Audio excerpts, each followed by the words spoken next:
Hello and welcome to a new edition of Lantern Sports Now. Let's take a look at what's been happening in Buckeye sports this week.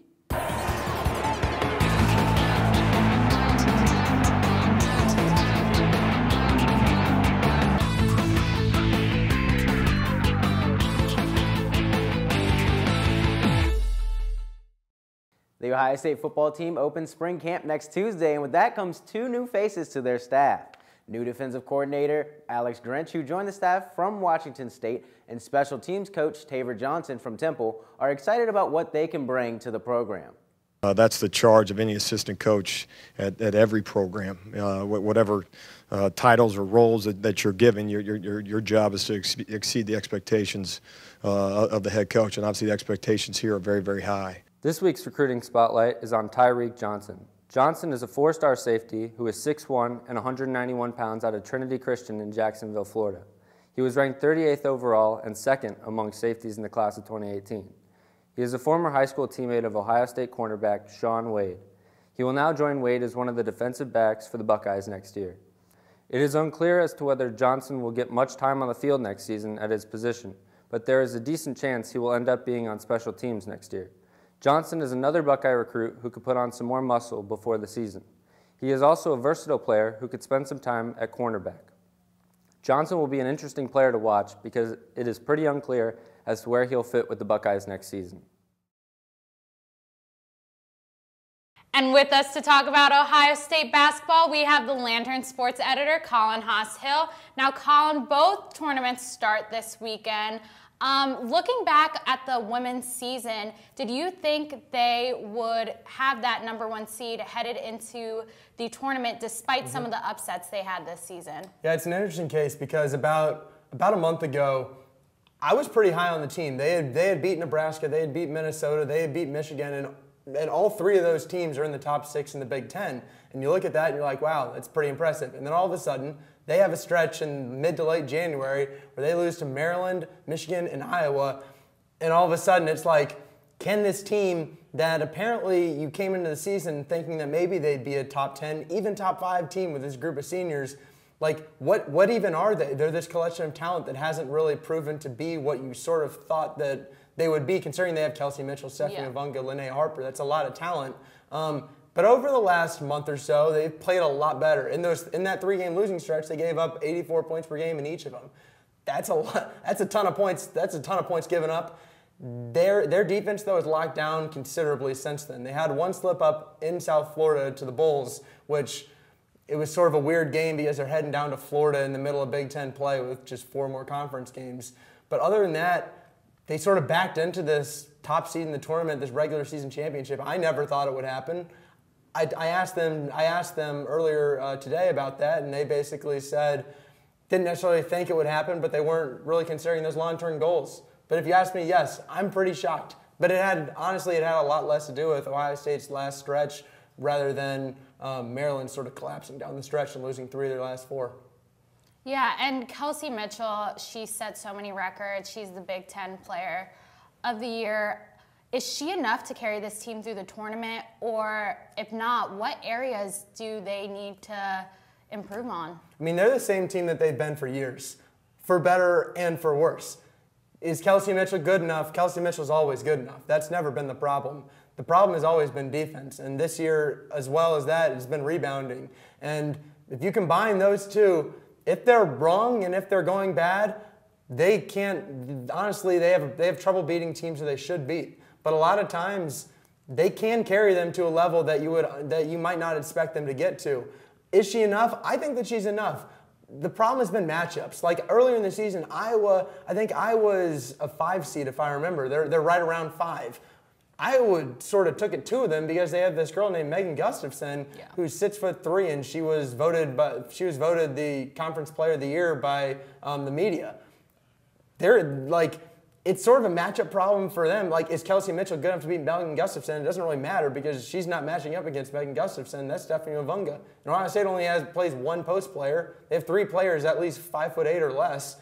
It's all about matchups when it comes to this team. And so is Kelsey Mitchell enough? Sure. Is everyone else enough? They should be.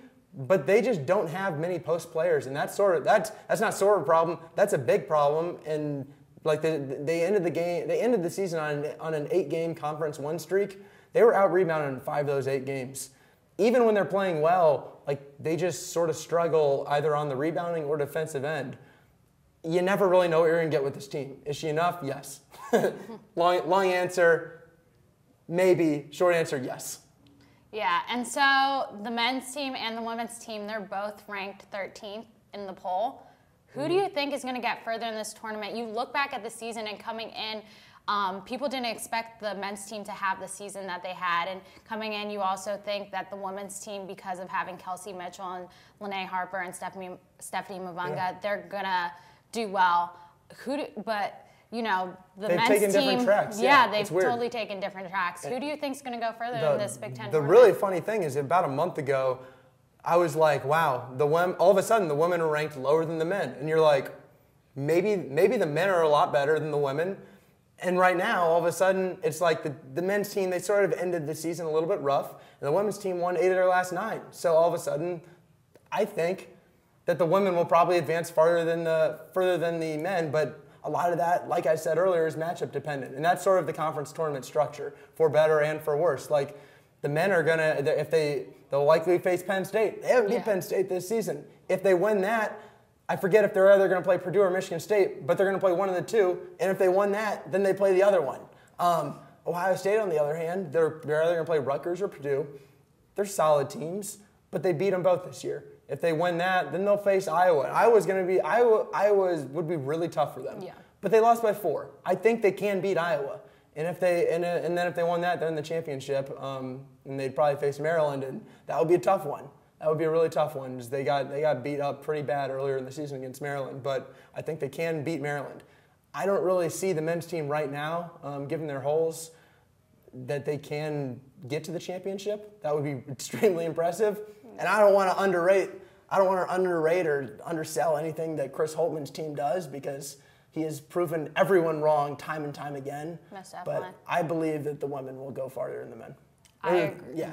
Yeah, no, I agree. I think the losses that the men's team have had at the end of the season it was a tough stretch, and they were able to beat those big teams. But coming into a tournament that they're most likely going to face Penn State, and that's a team that they haven't been able to beat. They can, but it's going to be a tough matchup for them, I think. Yeah, earlier in the season when everything went right for the men's team, it seemed unbelievable. Like, literally unbelievable. Like, you couldn't believe that what was happening, because there were these people that the season prior, they were total disappointments, and all of a sudden you have a new coach, you get rid of some of the starters, and they're one of the best teams in the conference. It literally didn't make sense. These last month in the men's side has made a little bit more sense. I still think they're a really good team. But can they beat Penn State, Purdue, and Michigan State in a row? Again. I'm not going to say yes to that. Yeah. The Ohio State women's soccer team held 2 exhibition matches over the weekend. LTV's Evan Powell was there with the coverage. The Ohio State women's soccer team opened up their spring schedule this past weekend with 2 45-minute exhibition games. The Buckeyes played host to Grand Valley State University in what would be a 2-0 victory. The opening goal came from a wonderful through ball from junior defender Kylie Knight from their defensive third all the way up to the feet of sophomore forward Megan Cameron-Diner, who slotted the ball home with composure. This would come within just the first 10 minutes of the game. The Bucks continued to attack as this shot falls to the left foot of junior midfielder Brianna Gazmarian, but to no avail.